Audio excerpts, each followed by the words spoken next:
Morning, everybody. Hey, come on. Good morning, everybody. Bonjour à tous. Bonjour. Good. Let's get a bit of wakey.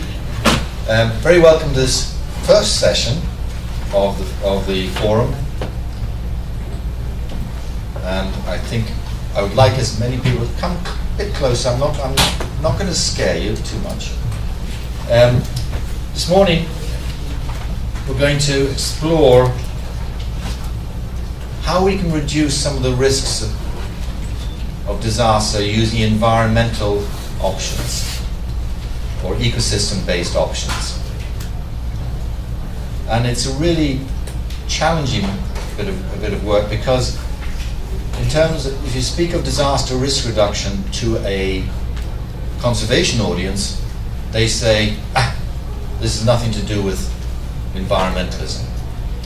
If you speak to the disaster risk community about ecosystem options, they say we're involved in humanitarian assistance or building some concrete walls.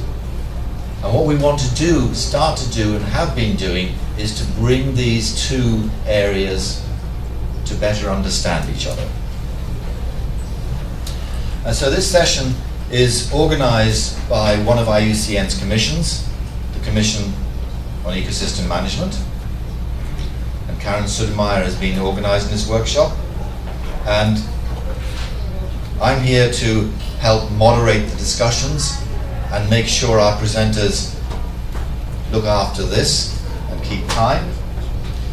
The way we'll run the session is that first we're going to have probably two presentations first, then a quick series of questions of clarification only, and then the other presentation. After that, I'm going to challenge our panel here, who I'll introduce shortly, with various questions. And I'm also going to challenge you all. So you better not sort of do any of this stuff. Otherwise, I'll be asking you a question. All right, so I want to try and make it interactive, and I also want to try and make it fun. Now, when people speak, because we do have translation, and I'm very grateful for all the translators back there. I know that how difficult the job is. I would ask the speakers to speak reasonably slowly and clearly, like I think I am now. But if you start speaking too fast, they'll never be able to understand what you're talking about, because they didn't understand that. So slowly and clearly, everybody, and use a microphone. And then later on, if you're coming, if somebody from the floor has a question, please give your name and your institution you work with. First, let me introduce our panelists. Our first presenter is going to present shortly is from the Caucasus, from Georgia, and his name is Kaha Bakhtadze. You stand up, just grab, wave. Our second presenter is Mathieu Ducroix. Mathieu is from France, but is working extensively in West Africa, and he's a member of the IUCN Secretariat. And he's going to be jointly presenting with Jean-Jacques Boussard, who comes from France. And they've been jointly, he's a Commission on Ecosystem Management member. Then we'll have a presentation from Kaya Bo, who works with myself in the Ecosystem Management Program. And towards the end, we're going to have a presentation from the organizer of this workshop, Karen Sudemeyer. All right? Okay. Without further ado, let's start with Kaha, who's going to talk about natural disaster management in Georgia. He's a geographer and has had a lot of experience working in the Caucasus, both in terms of managing an NGO network called the Caucasus Environmental NGO Network. I'm on the network. I get lots of emails from them. Some of them I can understand, some of them are in a language and script I sort of scratch my head at. He's been involved in climate change adaptation, disaster risk reduction, sustainable land management, and civil society development. And while he's speaking, they have prepared a atlas of disaster risk in the Caucasus. There's one copy. I will circulate it to everybody so they can have a look at it while he's speaking. Like you have about 10 minutes. Okay. And if people go over time, I'll start making funny noises.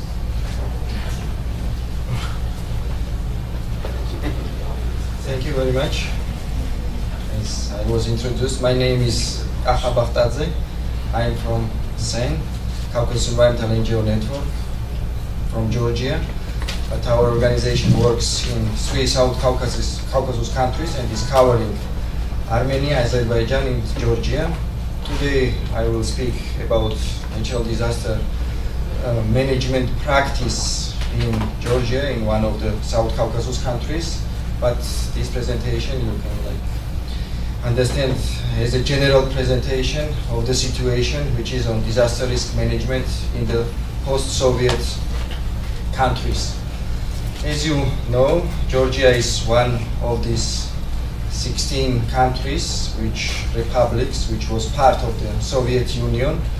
And during this 70 years of the history with Soviet Union, there were a lot of things happening in our countries, which were reflected in a bad environmental situation after the collapse of this big Soviet Union. And I will tell you briefly about the situation in our country and the management of disaster risk in our country.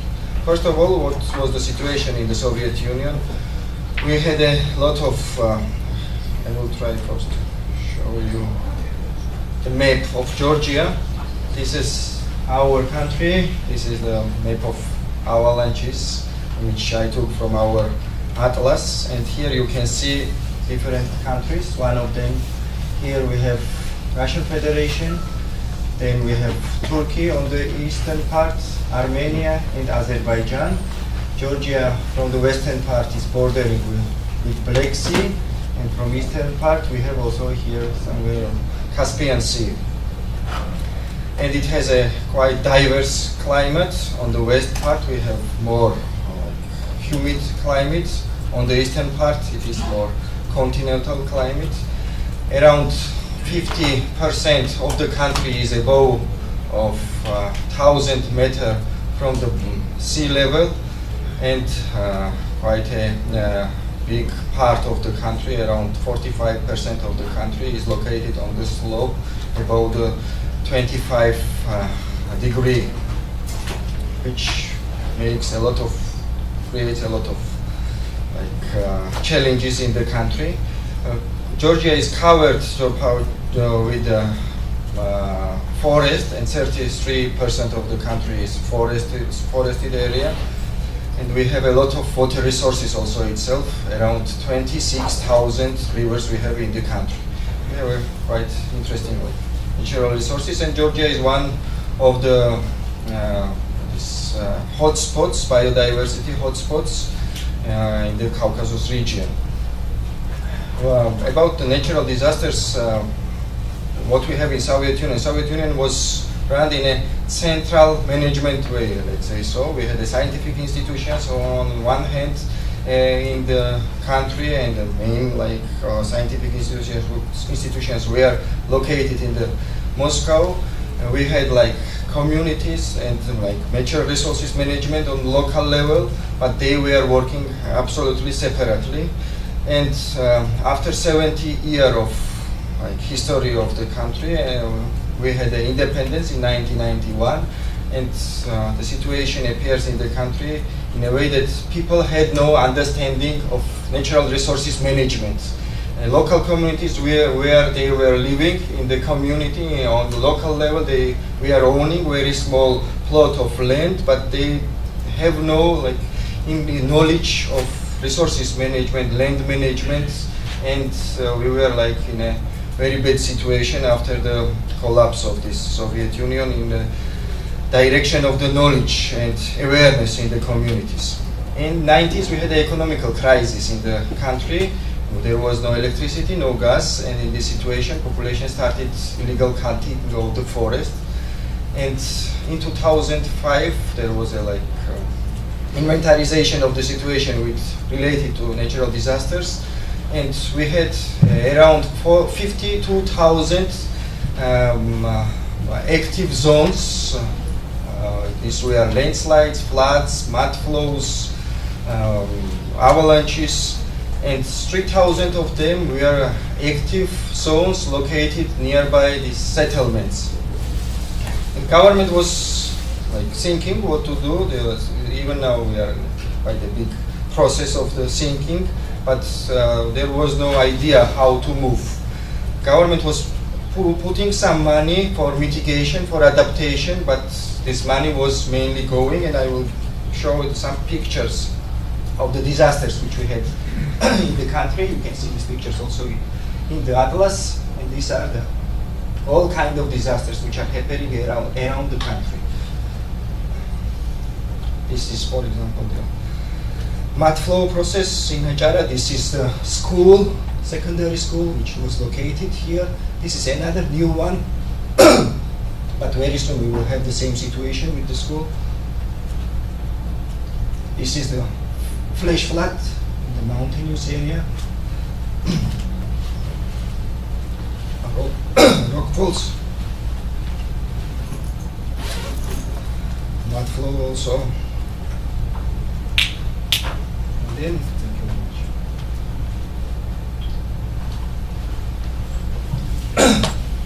And then we started thinking about the risk management issues in the country. And one of the great projects we have started together with Dutch government and Dutch Institute of Geoinformation System and Earth Observation was focused on capacity building of governmental organizations on disaster risk management. And this is a structure of disaster risk management which is known broadly, and we brought it in somehow in our country, and with the help of our foreign partners we have developed this disaster risk atlas which you can see here. But disaster risk atlas was one step to identify what kind of natural disasters we have, what kind of hazards we have, how much is the risk. We have calculated this situation in the country, created nice maps, have some information, figures about the problem in the country. But another problem was, and much more big problem, was related to what to do in such kind of situation. And what the government was doing, they were putting a lot of funds in prevention work, but prevention work was mainly like that. We were building a lot of concrete walls around the villages, a lot of gabions, and a lot of millions of money was going in this work, but mainly this was done through different companies, foreign companies which were coming in the country.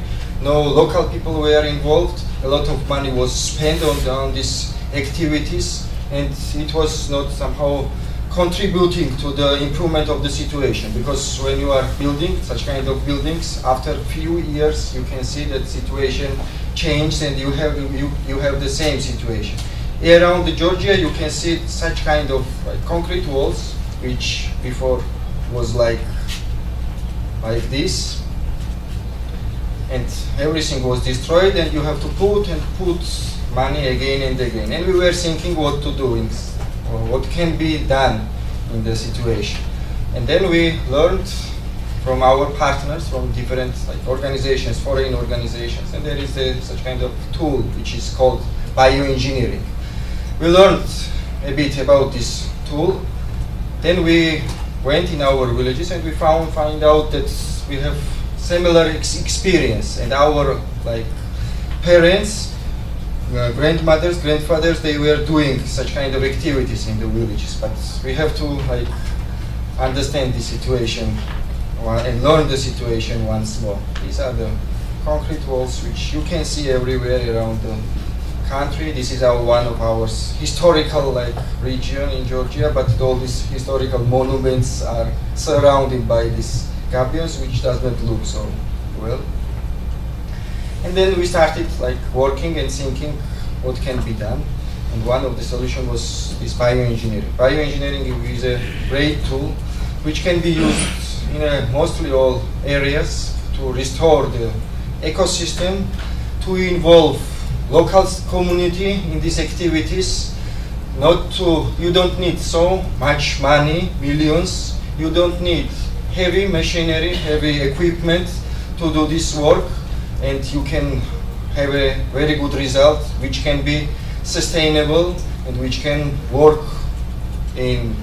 for very long term. One of our problem was this sustainability and long term results, which you can't reach with tools we were using before, with the gabions or with these concrete walls. With bioengineering, we did several activities around the country, started several activities already around the country, and we find out that local population is also motivated, they are involved, they feel responsibility, they understand how the ecosystems are functioning, they understand this resources management, and when they do themselves something, when they work themselves to do this work, then they look after, they maintain this work and they take care about the activities they have implemented.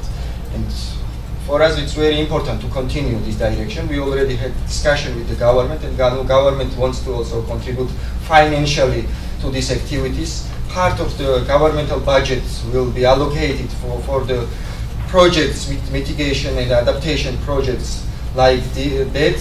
But the problem now we are facing is the lack of knowledge, lack of experience and scientific experience. That's why I was describing previously. We have scientific institutions which are working independently. We have communities, but there is no link.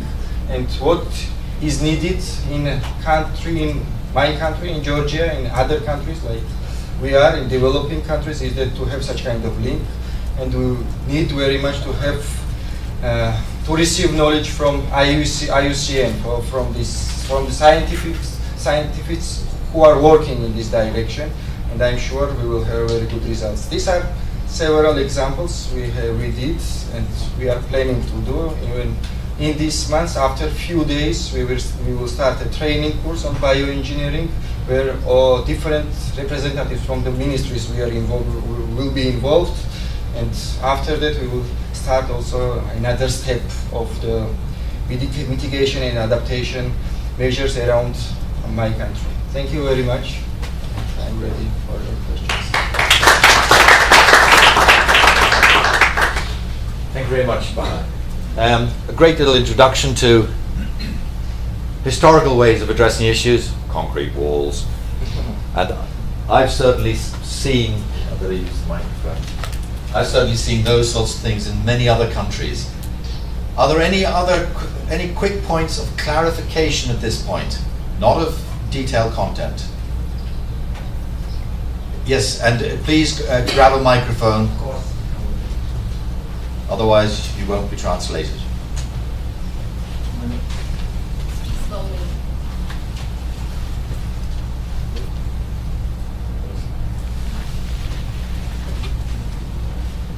Technology is not my... You must be an Irishman or a Dutchman then. Dutchman. Thank you, Ed, but I'm Jan Kamstra, IUCN Netherlands Committee, Dutch. Just a question. The techniques you are using here, where do they come from? Because you say the local knowledge was not there. So my question is, where do you find these examples, how to do it? We worked from 2010, 2009, we are working a lot with USFS, United States Forest Service. And first time, and we are working also with Development and Cooperation Agency, and they helped us a lot to bring these tools in the country. And the training course, I was telling, will be conducted by USFS specialists in 1 week later in Georgia, and we are continuing working with them. But same time, we are working also on the local knowledge which was in Georgia and identifying how this was used in the country. And then We just have prepared bioengineering methodology, and we will publish it in Georgian language, and we will use this as a knowledge material for the local communities. We will have there knowledge from the countries which already quite using it quite a lot, and we will have there also Georgian knowledge which we have collected in different communities. Thank you very much. Great. Thank you, Bakar. Maybe you could also, don't stay just over there. Just I'd like now to invite our second presenter, who is Mathieu Ducroix. I never get some of my Frenches. He works with IUCN as a geographer and has spent a long time working in West Africa, where he's currently working with IUCN, coordinating our marine program in West Africa. And we all know there's a lot of issues of disasters along in the marine world. And Mathieu and Jean-Jacques are going to jointly present. I suggest that you